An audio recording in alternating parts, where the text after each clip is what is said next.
గత 56 నెలల నుంచి జగన్ రెడ్డి విధ్వంసకర పాలన కొనసాగిస్తూ అవినీతి పరుల్ని, అసమర్థుల్ని, నేరస్తుల్ని పెంచి పోషిస్తున్నటువంటి విషయం 5 కోట్ల మంది ఆంధ్రులకు కూడా తెలుసు. వైసీపీ ప్రభుత్వ పాలనలో విధ్వంసాలు, వైఫల్యాలు తప్ప భూతద్దంతో ఎతికినా సరే ఈ రాష్ట్రంలో ఒక్క విజయం కూడా కనబడినటువంటి పరిస్థితి ఉంది.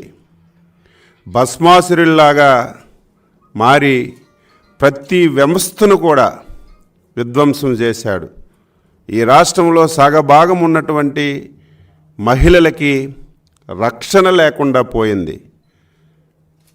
స్వాతంత్ర భారతదేశంలో ఏ రాజకీయ నాయకుడికైనా సరే అధికారం అంటే ఒక బాధ్యతగా భావించాలి.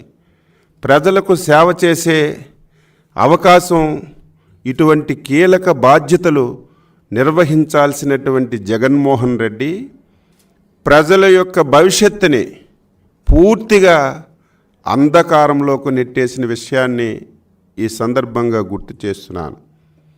దేశంలోనే అత్యంత కీలక పాత్ర పోషించినటువంటి గ్రామానికి పట్టుగమ్మలు, గ్రామ పంచాయతీలని ప్రతి ఒక్కరూ మాట్లాడుతున్నటువంటి గ్రామ పంచాయతీలని పూర్తిగా, స్థానిక సంస్థల్ని పూర్తిగా నిర్వీర్యం చేసి ఈయన ఒక్క పైసా ఇవ్వకపోవడమే కాకుండా కేంద్ర ప్రభుత్వం ఇస్తున్నటువంటి ఏదైతే ఫైనాన్స్ గ్రాంట్స్ అన్నీ కూడా 9,000 కోట్ల రూపాయలు దేశంలో దొంగలు పడినట్టుగా పంచాయతీ అకౌంట్ల పైన ఈ జగన్మోహన్ రెడ్డి పడి మొత్తం 9,000 కోట్లు దారి మళ్లించిన విషయాన్ని కూడా రాష్ట్ర ప్రజలకి తెలియజేస్తున్నారు.